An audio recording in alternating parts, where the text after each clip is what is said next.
Sahana Bhavatu Sahano Bhunaktu Saha Viryam Karavavahai Tejasvinavadhitamastu ma vidvishavahai. Om Shanti Shanti Shanti. Drik Drrishya Viveka. The verse I'll start chanting today is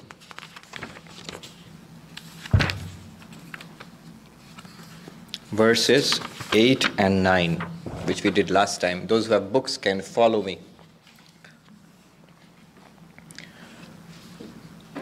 Aham karasya tadatmyam, aham karasya tadatmyam, chichhaya deha sakshibhi, chichhaya deha sakshibhi, sahajam karmajam bhranti, sahajam karmajam bhranti, janyam cha trividham kramat, janyam cha trividham kramat, sambandhino sator nasti, sambandhino sator nasti, nivritti sahajasyatu, nivritti sahajasyatu, karmakshayat prabodhacha, karmakshayat prabodhacha, nivartete kramadubhe, tete kramadubhe.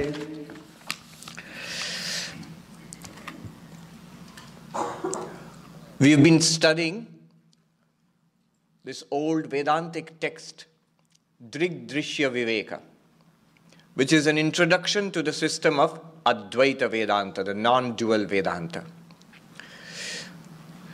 According to Advaita Vedanta, we are not this body of flesh and blood.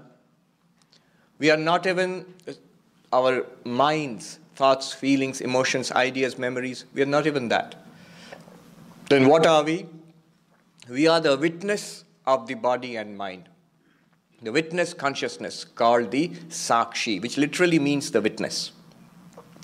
So we are the witness consciousness ever shining upon the mind, and through the mind working on the body, and through the body and mind experiencing this universe and interacting with this universe. But we are not the body nor the mind. Just as much as I am not this scarf or the shirt. So just as we are not our clothes, the body and mind are coverings for our true nature, which is pure consciousness. And what is this pure consciousness, and how are we to appreciate, grasp, understand this? This we saw in the first class, in the very beginning, the very first verse. Now we have this pure consciousness shining on the mirror of the mind. And just as if I put a mirror in front of me, my face will be reflected in the mirror. Similarly, we, the pure consciousness, the witness consciousness is reflected in the mirror of the mind. And this is the awareness which we all experience all the time. Right now, feel it. The sentience, the awareness, the consciousness which we feel all the time. We are conscious. We feel it inside us, in our minds. That consciousness is a reflection of the pure consciousness or the witness consciousness which you really are. This face which I see always in the mirror is a reflection of my true face, which I do not see. I see only that face. And this reflected consciousness is our individual existence. In terms of conventional religion, when you read in the Bible, God made man in his image.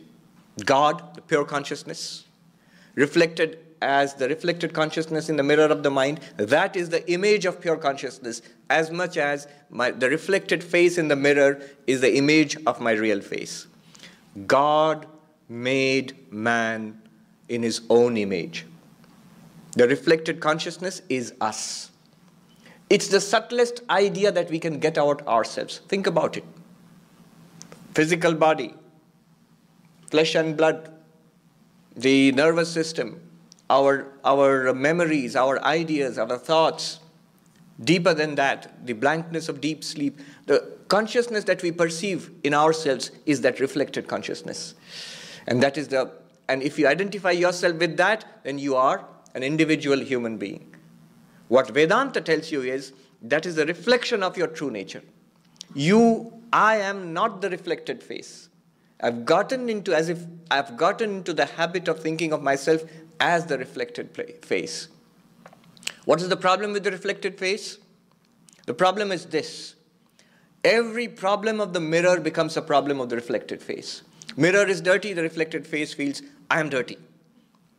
And the mirror is polished, reflected face feels, oh, I am so shiny today. I am neither dirty nor shiny. It's a reflection, and the reflection depends on the reflecting medium. The reflecting medium is the mirror. Whatever the conditions of the mirror, that will be the condition of the reflected face. Mirror is shattered, the reflection is broken, the reflected face thinks, oh, I am dying. None of it is true. The real face is neither dirty nor polished, nor living nor dying. It's a reflection which says all that. So all the problems of the mirror becomes the problems of the reflected face. All the problems of the mind and the physical body and in connection with the external world, all of that becomes my problem once I identify myself with the reflected consciousness in my mind. I am this limited conscious entity, mind, body, and the consciousness within. That's what I become. Vedanta tells me you are not that. Now, in the mind, there is this I. Which I? Nothing mystical about it. The I, the Sanskrit aham, I, the ego. The big guy, the I.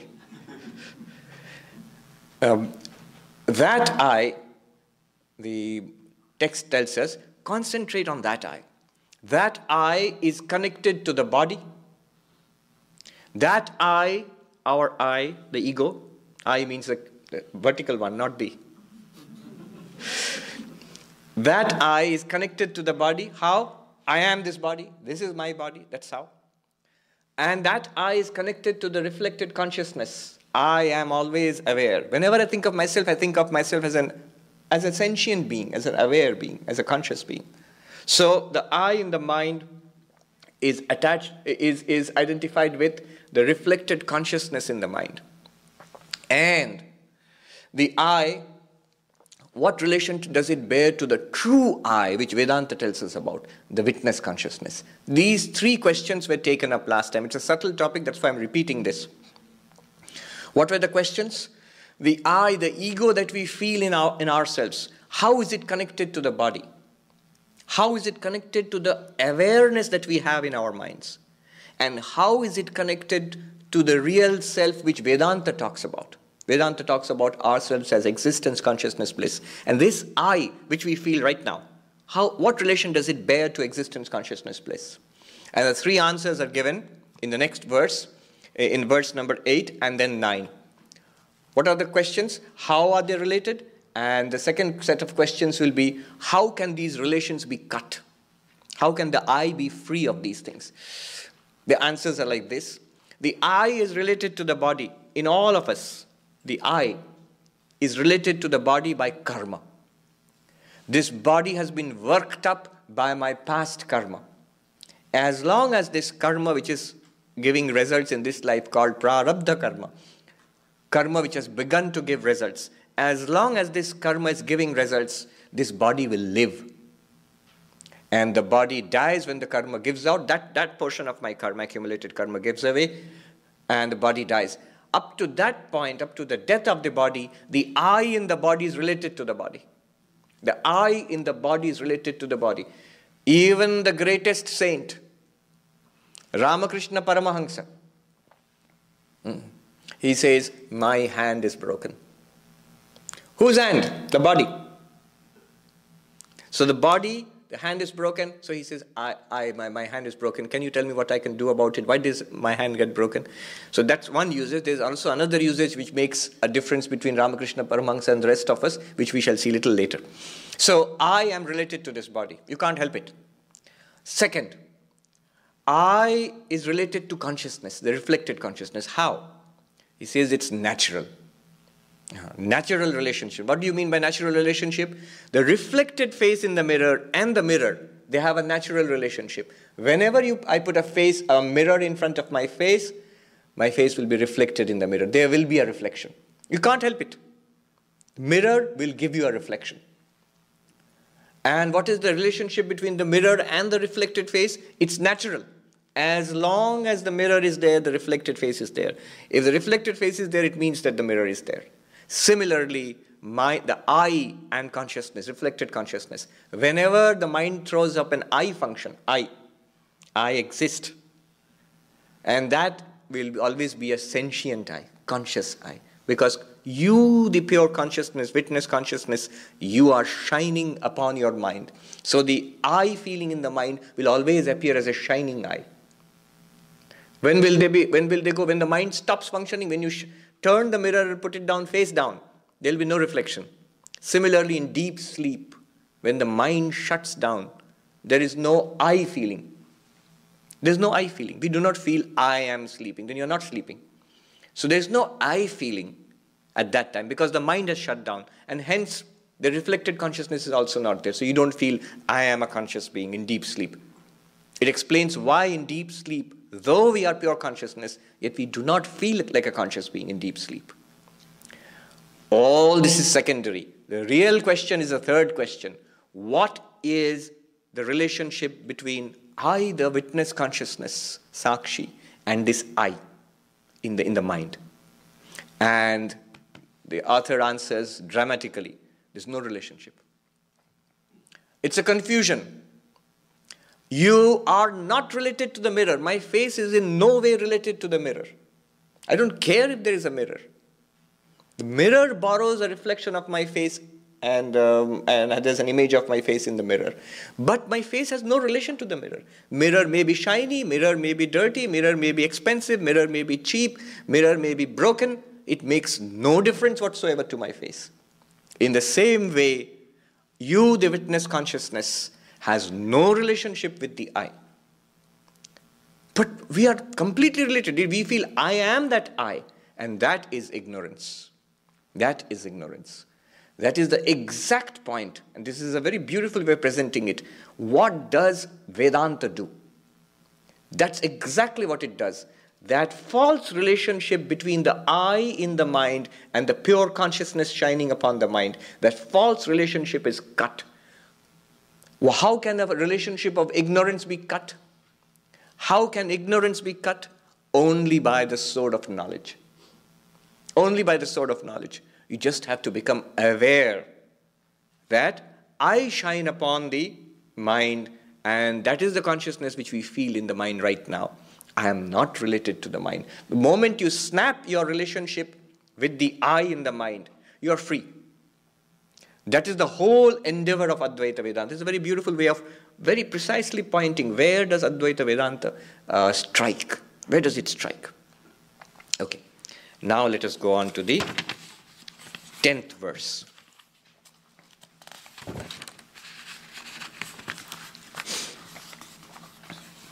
First the Sanskrit, then I'll explain, and then I'll explain the Sanskrit too.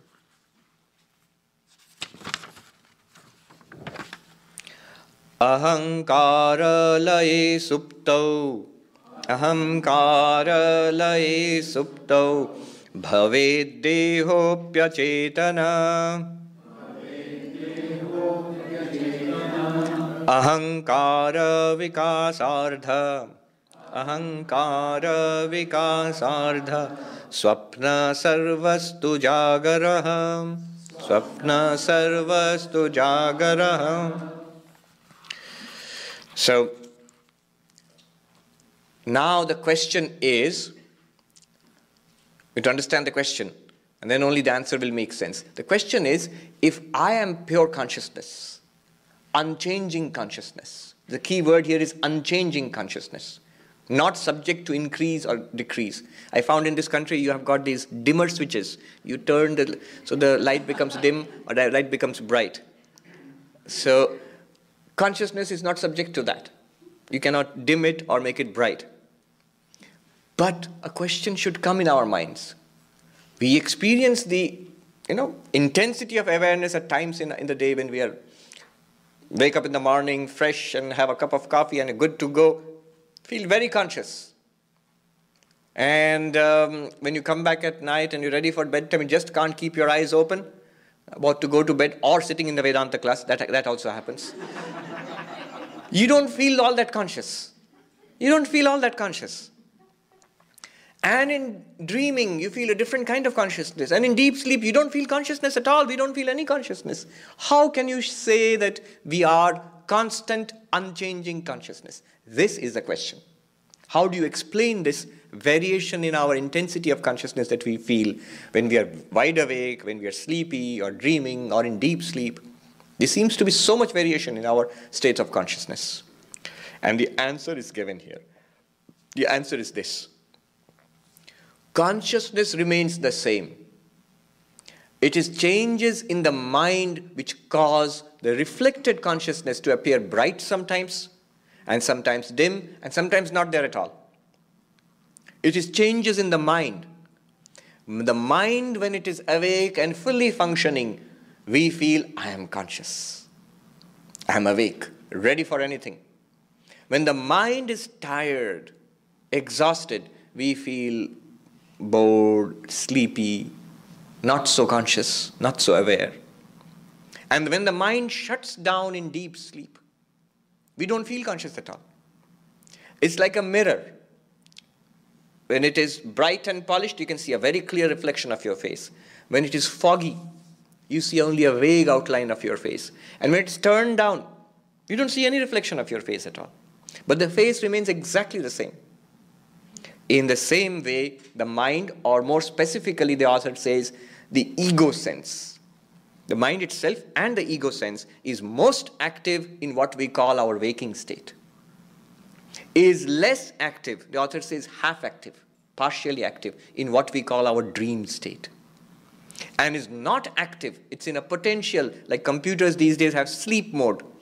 Computers are very efficient. If you don't touch them for some time, they go off to sleep. So, like Vedanta students. So, when the mind goes to sleep, we don't see any reflection of consciousness there. And then we feel that there's no consciousness. But the pure consciousness is exactly the same. And that's what he says. The states of consciousness are really not states of consciousness. Consciousness has no states. The states are states of the mind. Waking is a state of the mind. It is commonly used, waking state of consciousness, dream state of consciousness. No harm in using it, but as Vedanta students, we should know exactly what we are talking about.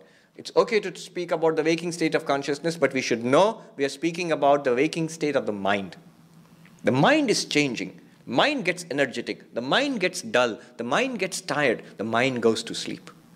So there's a waking state of the mind, there's a dream state of the mind, and there's a deep sleep state of the mind.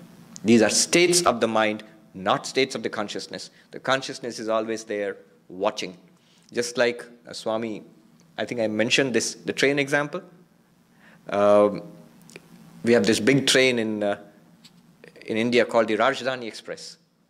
And Swami Nishreshanji, who used to come from South Africa, I have not seen him, but our senior Swamis told me, he had this wonderful way of explaining Vedanta through stories.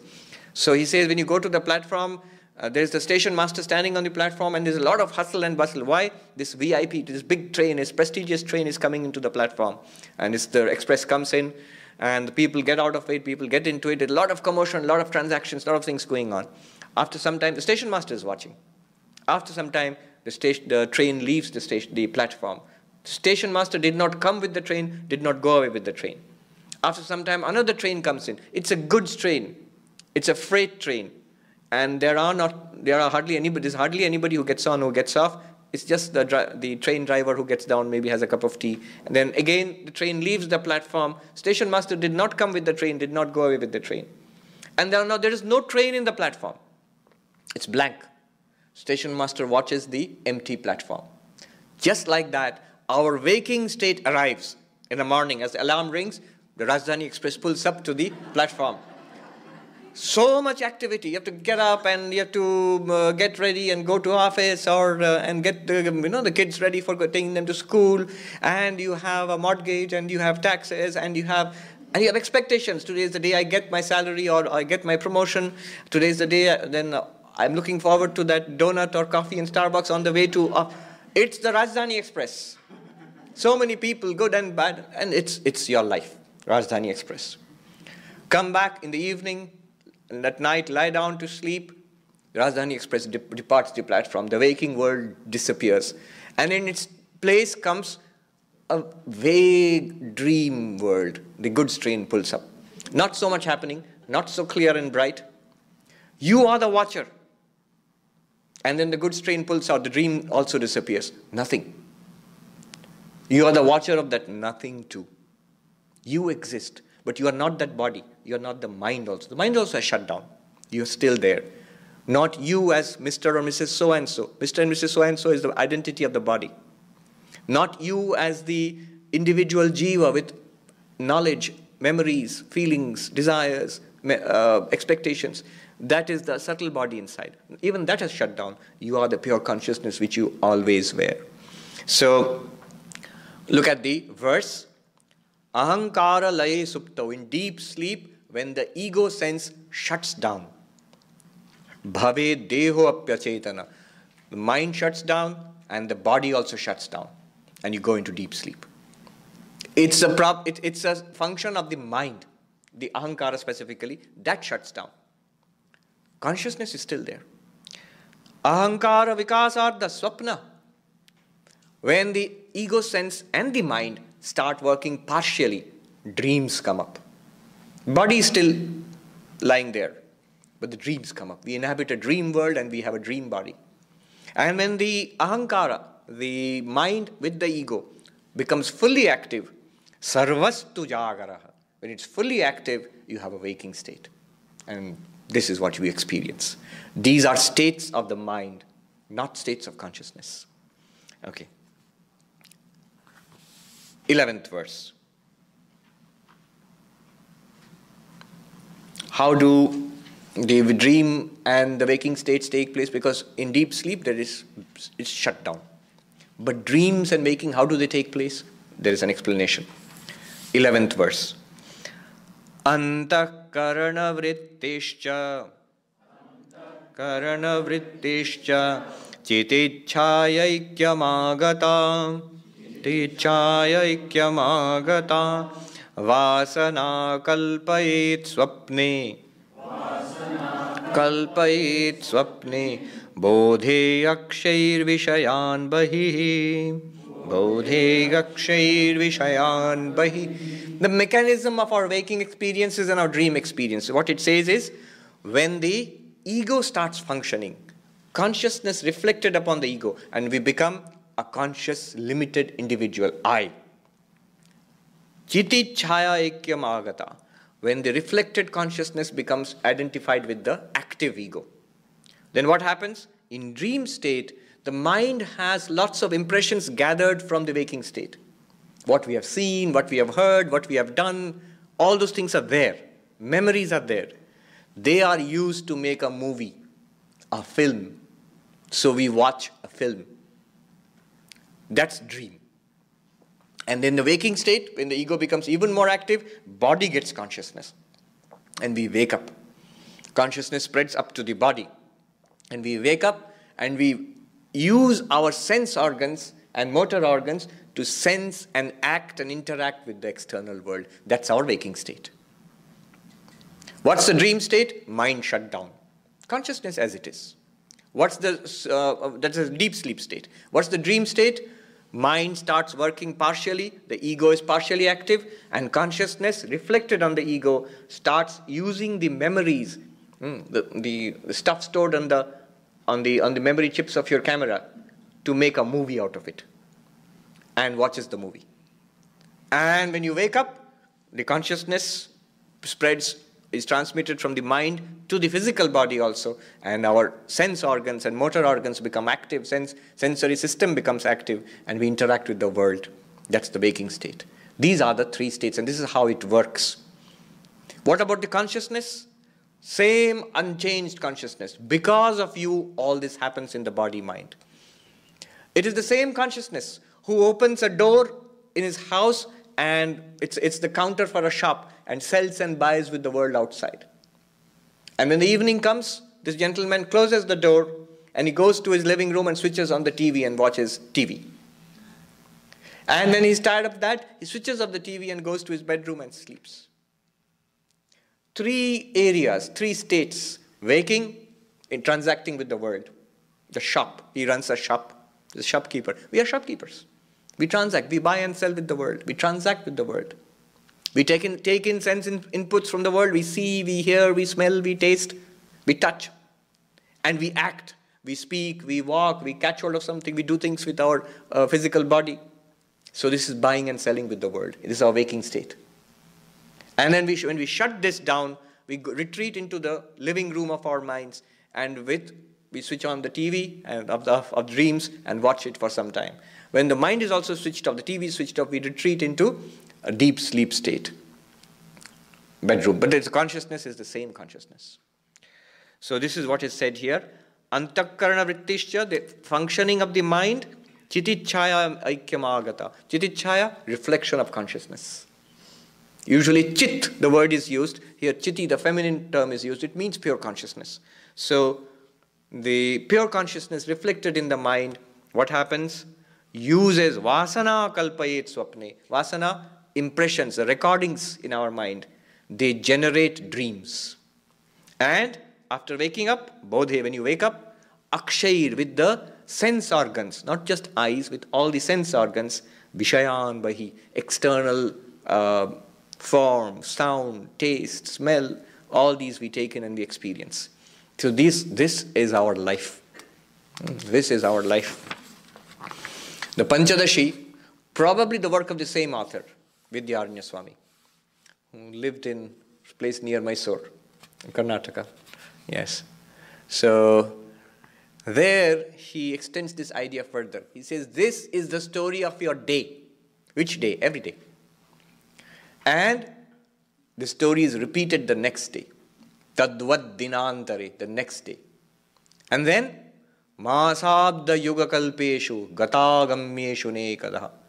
Month, next month, same story. Same. And next year, same story. Waking, dreaming, sleeping. And the years pass into decades and the body grows older. The body dies. The subtle body goes to other worlds and there are other lives. But the story remains the same. Consciousness, watching and experiencing through the body and the mind. He says years pass. Eons pass, millions of years. The Hindus have an enormous calendar. Enormous, vast sense of time.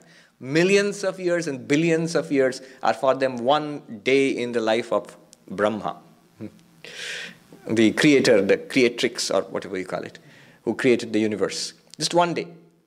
And when Brahma goes to sleep, the world collapses upon itself and this dissolution. But you, the consciousness, you're still watching that. You were there at the Big Bang. And you'll be there when the universe disappears into itself as the consciousness. Yoga kalpeshu gata gamyeshu nekada. Look at the awesome poetry. Millions of years have gone. Universes have been created and destroyed. Gamyeshu. And there are many more years, millions of years to come and universes to be created and destroyed. And lives to live. Unless we get enlightenment. You can go on repeating this. Nothing can destroy us. Nothing can. The worst of tragedies, the most terrible of sorrows, the greatest of catastrophes, which can destroy worlds, has not been able to destroy us till today and will not be able to destroy us. Nothing can destroy us. Nothing can scratch you. So, and it will go on. No deti nastameti samvid esha swayam prabha. Vidyaranya Swami says, the sun of consciousness neither rises nor sets. Self-effulgent sun of consciousness. Just reading Swami Brahmananda, a couple of days ago we celebrated his birth anniversary. So one of the first experiences which he had with the blessings of Sri Ramakrishna, he says, a light like a million suns engulfing me. It's his own light. It's our light. When we realize what we are really. And the tragedy is it's here right now and completely, totally, continuously available to us. A very senior monk told me once, he said, Vishwarup, we are missing it 1,000 times every second. It's there, we are missing it 1,000 times every second. Anyhow, this book intends to make us acquainted with what we already have. Now, a new question will come up. A new question will come up.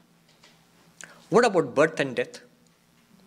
What is born? How does birth take place? How does death take place? What happens after death? So this author has certainly got style. He disposes of these enormous questions with a single verse. So the next verse, he'll tell us how we live and how we die. How life after life comes and goes. What happens exactly, he'll tell us in the next verse.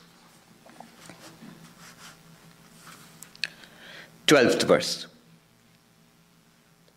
Mano ahankrityupadanam, mano ahankrityupadanam, lingam ekam jadatmakam, avasthatrayam anveti, jayate mriyate tatha. It is the subtle body. Remember, the Hindu view of the human personality is trichotomous. Physical body, and we reflect inwards, a subtle body, and beyond that, I'm not talking about the causal body here, we are beyond that, our true reality, pure consciousness. Trichotomous view. Really we are pure consciousness, and because of our ignorance, we are identified with these two other bodies, this physical body and the subtle body dwelling in this physical body at present. Now, what is birth and what is death? Birth is when the subtle body with which we are associated, when it comes and takes up residence in the mother's womb, in the child which is conceived. That is birth, and then the child is born. So a physical body is created, and I take up residence in it. That is birth. And this physical body dies, I leave this physical body and go to other worlds and other lives. That is death. So birth and death are not of the pure consciousness as such. The pure consciousness is completely unaffected. Birth and death are experienced and are relevant to the subtle body. It is the subtle body which takes birth through the birth of the physical body. It is a subtle body which experiences death. It does not die. It experiences death with the death of the physical body. Why don't you sit down?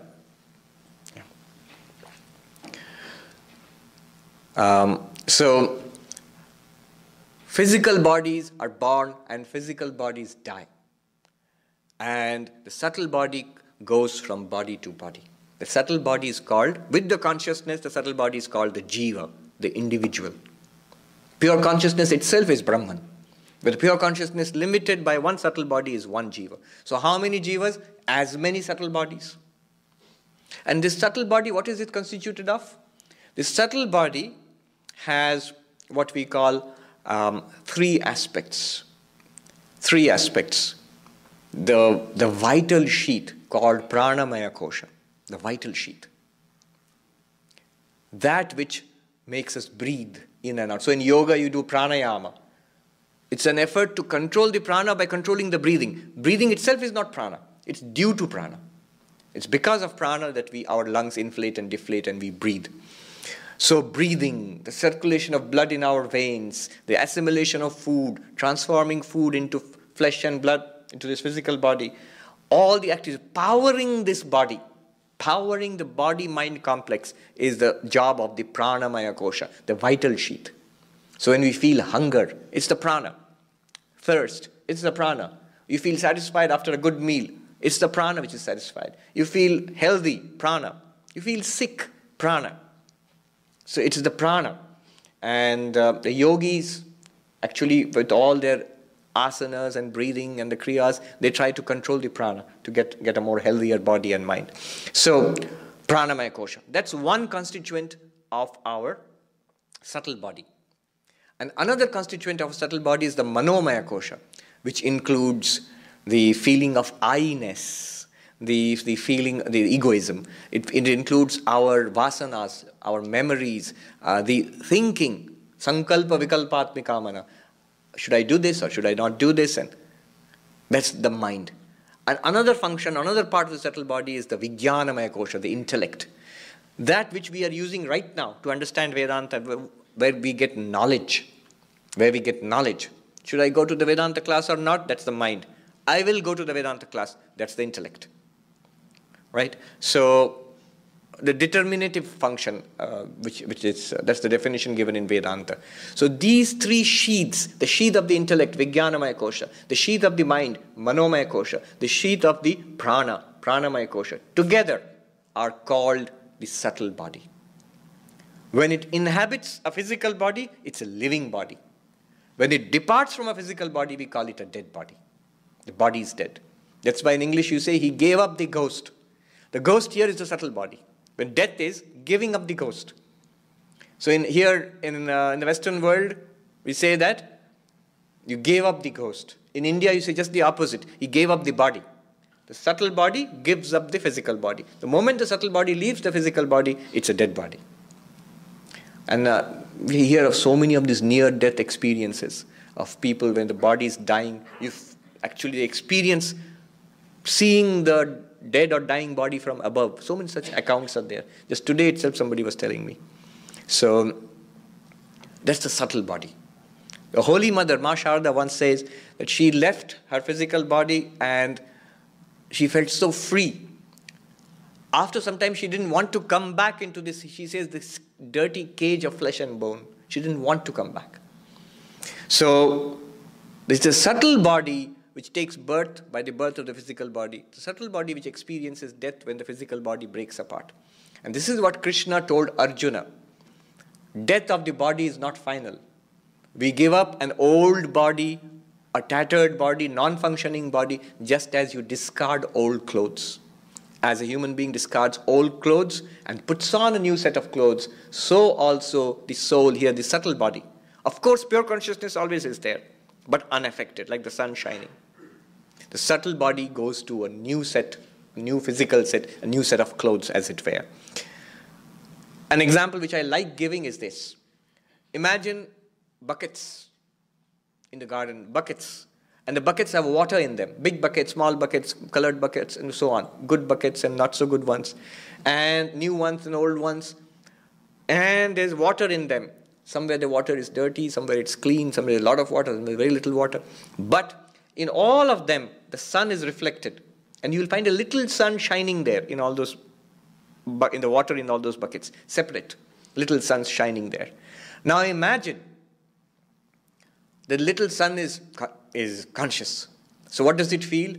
I am this bucket. So if it comes to Vedanta, you'll have to explain to him, you are not the bucket. The bucket is like the physical body. Okay, I am the water in the bucket. Here is this lots of clean water. And I am the water in the bucket. No, you are not the water too. Okay, I am this little dot of light shining in the water. No, you are not that too. Look up.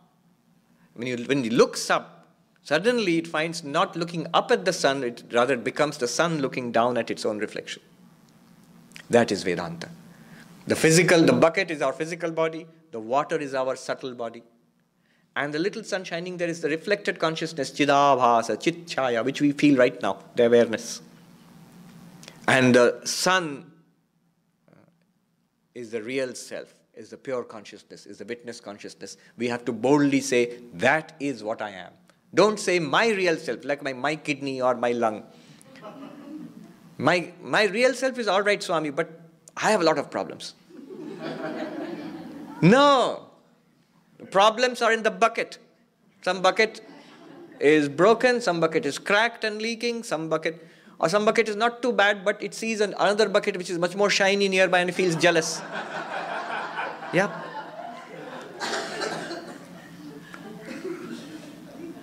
So, with not the bucket, not even the water. So somewhere the water is very clean, Ganges water, and feels I am holy, I am the holy water. And somewhere else it's mixed with maybe alcohol or something and it feels I am dirty. Or something, or drain water, sewage water, I am dirty. But in both cases, you are not affected by the water. You are the light shining in that. Even the sunlight shining in that water is not affected by the water. But whether it's holy water or dirty water or more water, some have Mensa level, super genius, the subtle body. Some may be dull. Dullness and being a genius are qualities of the water, of the subtle body, not of the consciousness reflected in them. So, we have to be, that little son has to be told that you are not the bucket, you are not the water. When the bucket develops a leak, what does the gardener do? The gardener picks up the leaking bucket and pours the water into another new bucket. And when the water is poured into another bucket, the little reflected sun in the water travels with it and goes into the new bucket. And the old bucket is thrown away, recycled. Yeah, God recycles. Really, everything is recycled again. So now that little son in the new bucket says, okay, I am born again. So here is my body. Of course, it doesn't remember. But so now it has a new body. But all the while, the real son is unaffected. Another interesting thing, the little son in each bucket cannot identify. For it, the other buckets are different individuals. Here are other people. Different minds, different little suns shining in each bucket. But when the little sun realizes its oneness, it realizes that I am the real sun shining in that bucket as a little sun, it will also realize I am the real sun shining in all buckets as the little sun in all these buckets. I am the consciousness in everything. So I alone shine as an existence in everything. Krishna says to Arjuna in the Gita, Kshetragyam chapi mam vidhi sarva kshetreshu bharata.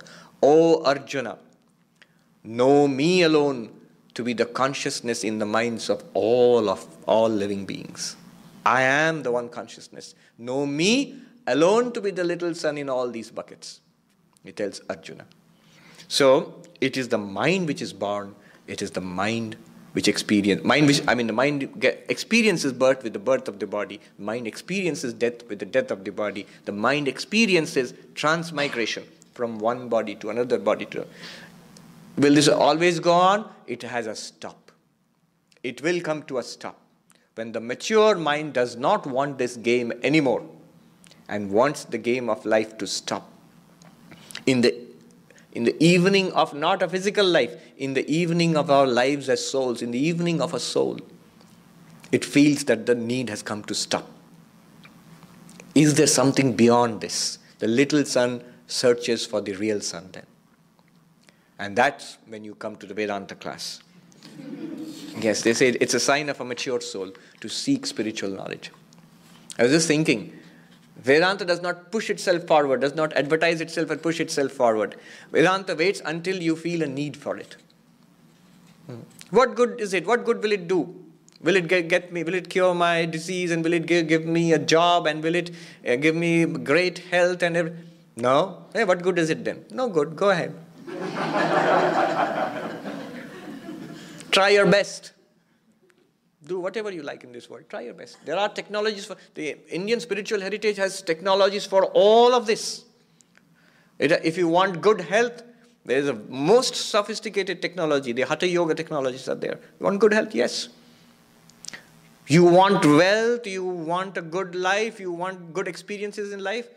The law of karma tells us, the more merit you have, punyam, do good, accumulate merit, you will get a series of pleasant experiences.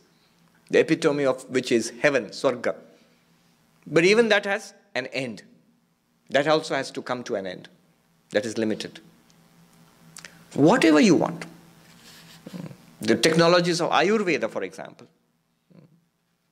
I would like to mention at this point, one scholar was telling me, even in Ayurveda, which is a technology for taking care of the body, and secondarily the mind too. where they say all diseases are traced back not only to the pranamaya kosha, to what they call vijnana dosha. That there is a problem in our understanding of life, in our understanding about ourselves and the world. That problem in understanding is translated into mental problems, emotional problems. That problem, which is a mental and emotional problem, is translated into a pranic problem, where it manifests as psychosomatic diseases. And that is transmitted and appears as symptoms in our physical body. So it is traced back so far to the intellect. So they will say that if you have a tummy ache, it's an intellectual problem, not in the stomach. Yes. So there are all these magnificent technologies, whatever you want. But after all, when you realize everything is limited, everything is limited, and everything is haunted by death, everything is haunted by impermanence. When we realize that, then the spiritual seeking awakens. Then Vedanta is there waiting for you. Now you can come and talk to me. Yeah. The Buddha's insight. Everything is transitory. Anityam, anityam, sarvam anityam. At this point, if you say, doesn't matter if it's transitory. If it lasts for a while, I don't need a cookie to last for years. It'll be rotten. I just need it to last enough for me to put it in my mouth. It's good enough. Then Buddha says, go ahead and have a cookie. And you'll get the consequences of that too. And you do it often enough, then the soul comes to a deep understanding that all of it amounts to nothing. The Buddha says, anityam, anityam, sarvam anityam. Transitory, transitory, everything is transitory. Kshanikam, kshanikam, sarvam kshanikam. Momentary, momentary, everything is momentary. Shunyam, shunyam, sarvam shunyam. Void, void, everything is void. And hence, dukkham, dukkham, sarvam dukkham. Suffering, suffering, everything is suffering. Suffering is suffering, and pleasure is also suffering. You will say, what a spoiled sport. Swami Tapasyananda, it seems, a very senior monk of our order, it seems he used to say, when he spoke about Buddhism, he used to start with, Buddhism is a serious religion. You have to start, the first step is that you have to accept everything is surrounded by suffering in this world. Everything is suffering. You inaugurate a new house, you're so happy, the Buddhist comes and says, this is the first day of its destruction. He's right. He's right. He's more right than we are. Which is true. To acknowledge that truth. It's not pessimism. If that's all they said, it would be pessimism. But the Buddha says there's a cause to this. And there is a way out of this. So it is not pessimism. Vedanta also is not pessimism. It shows a way out. But Vedanta takes a long-term view of it. You want this world, enjoy it. And we will give you all sorts of technologies to enjoy it.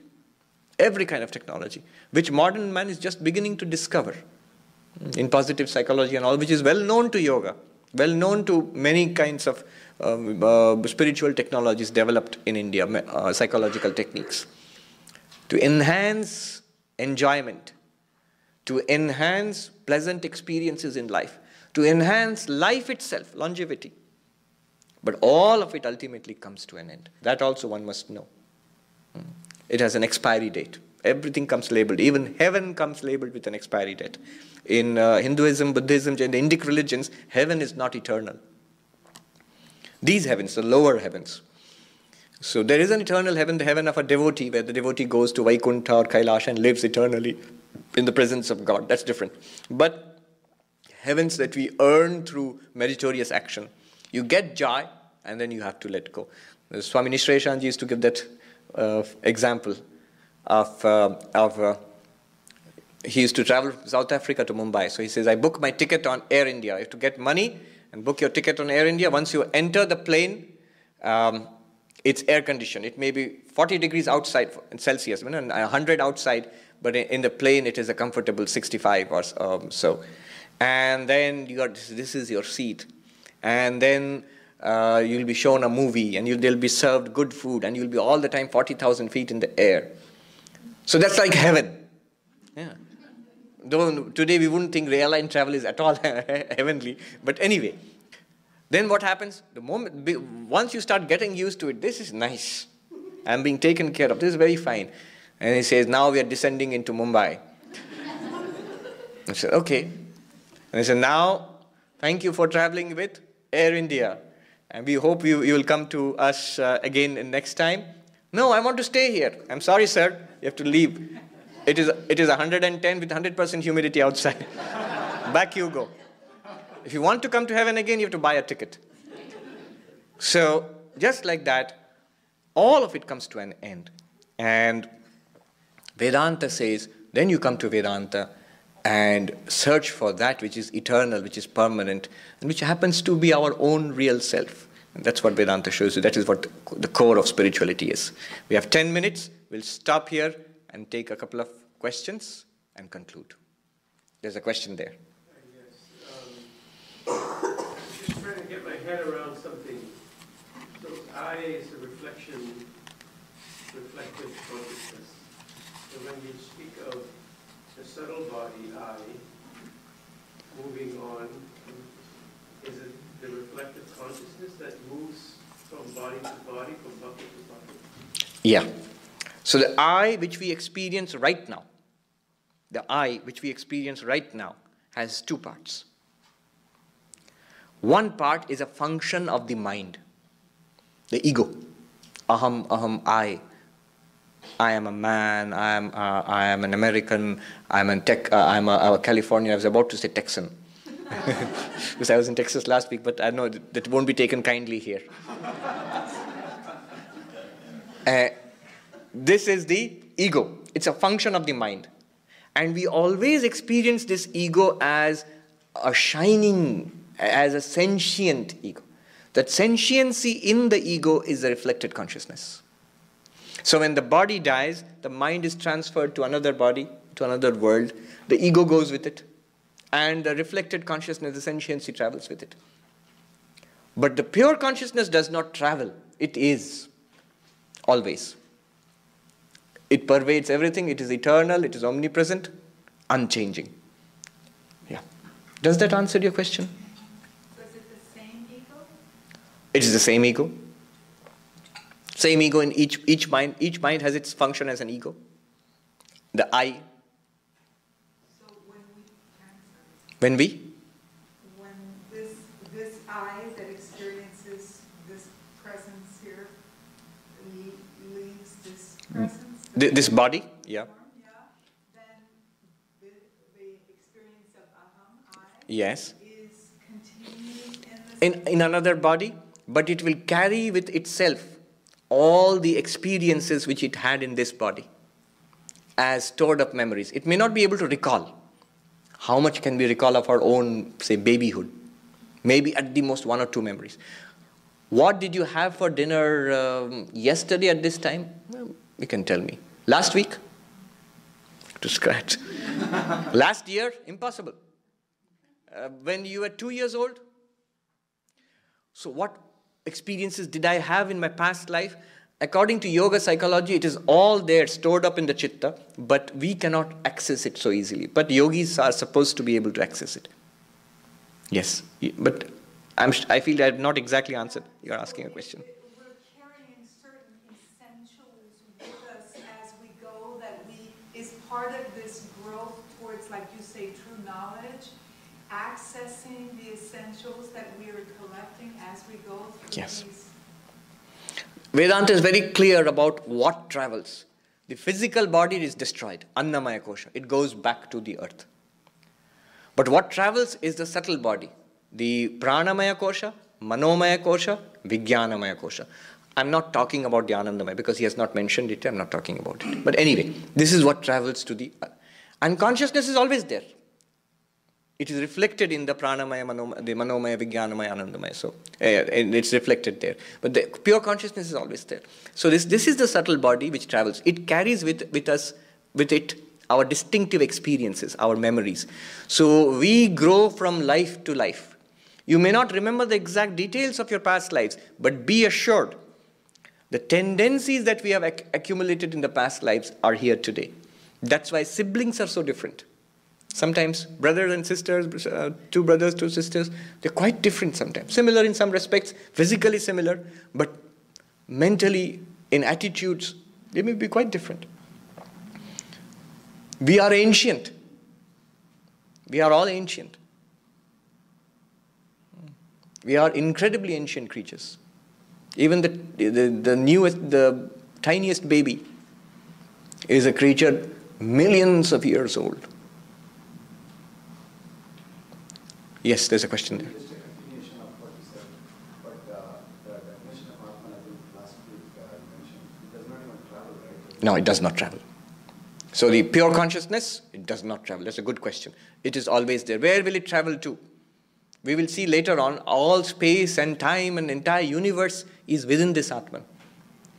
Atman is not in space. Space and time are all within Atman. We'll see all that later on. So Atman exists. It does not travel anywhere. I'll just mention one thing before we go into the question. I won't elaborate. This I, the reason why he's concentrating on the I is, this I is the one which we grasp, which we are aware of. Now the question is this I, we are all aware of this I, we have a knowledge of the I. This I, is it knowledge or is it error? The answer Vedanta gives us is it's a mixture of knowledge and error. I exist, knowledge. I am Swami, error. I am this body, error. I am happy, error. I am sad, error. I am ignorant, error. I know Vedanta, I am knowledgeable, error. I exist, I shine, I am bliss, or the bliss itself shines forth. That itself is knowledge. That's what we are traveling towards. Everything else is added onto it, will drop off. Yes, there is a question here. I'm coming back to you. So Jagrat and Swapna states. Yes. What happens to a blind person? A blind person? You can always ask. Remember, where is the blindness? It's in the physical body, and it might be a defect in the pranamaya kosha, the subtle body. Not in the Atman. Not in the Atman.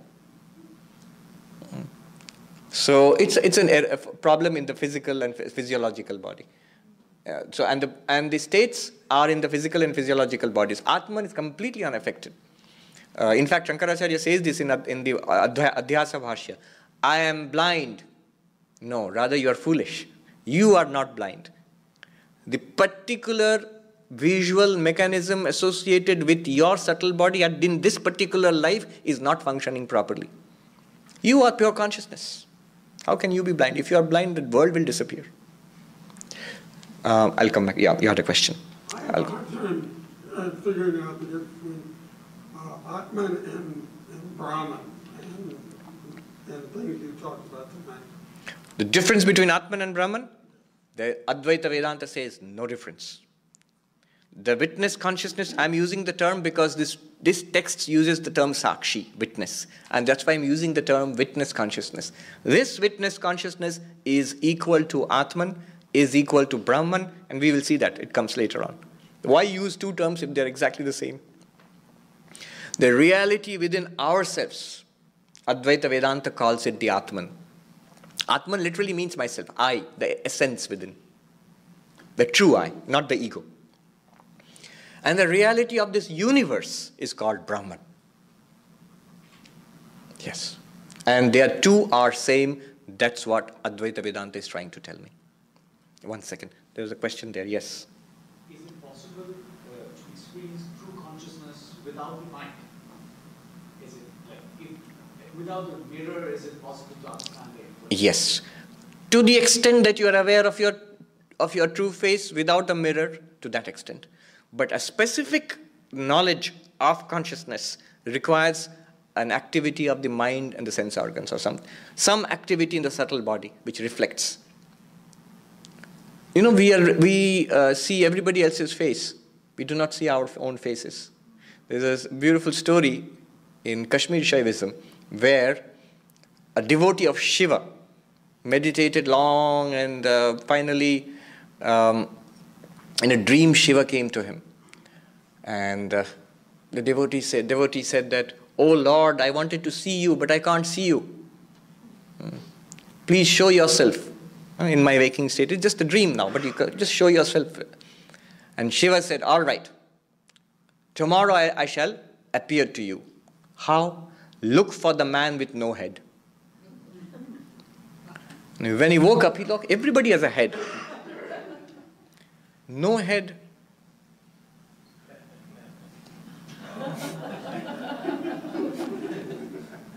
Look for the man with no head. If you see, you are the only one who does not have a head.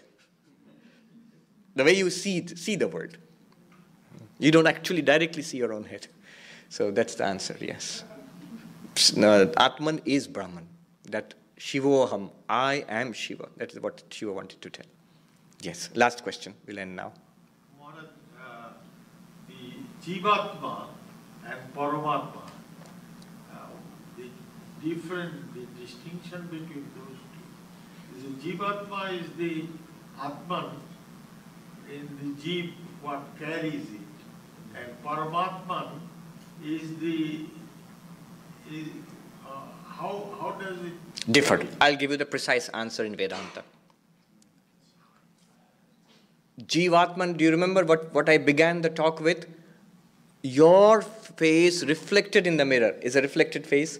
The pure consciousness shining in your mind is a reflected consciousness. God created man in his own image. The image, the consciousness shining in your mind is the Jivatman. That's exactly what we feel ourselves to be. A sentient being with a mind and a body. That is the Jivatman. That reflected consciousness enables this body and mind to function. This body is a living body. The mind functions, thinks, and does everything because of the presence of the reflected consciousness. The Sanskrit definition, dhatu patha, Sanskrit definition of the word jiva, jiva prana dharane. That reflected consciousness which enables the pranamaya kosha, manomaya kosha, vijnanamaya kosha to function, that exactly is the Jivatman. If you identify with yourself with that, then you are the reflection, you become the reflection of the Lord. That pure consciousness becomes God then. Lord, I am thy reflection. I am thy creature. You are the Lord, I am thy shadow, thy servant. Literally the servant, the shadow of the Lord. What Vedanta tells us is, you are not a reflection. You are that which is being reflected. That makes the transition from conventional religion to the highest spirituality, where you become one. Jivatma realizes itself as Paramatma. Thank you very much. We'll conclude here and take it up next. The next day is, yes, we shall announce the next class, and the next fundamental question to be taken up will be the creation of this universe, no less. So far we're talking about ourselves and pure consciousness. But what about this external universe? How is it created? What is it exactly? All that will be taken up next time. So we covered a lot of ground. How do we have waking and dreaming and deep sleep? What is birth and what is death? All this we have covered. So that was fast work. Om Purnamadah Purnamidam Purnat Purnamudachyate Purnasya Purnamadaya Purnamevavashishyate. Om Shanti Shanti Shanti. Hari Om Tat Sat. Shri Ram Krishna Arpanamastu.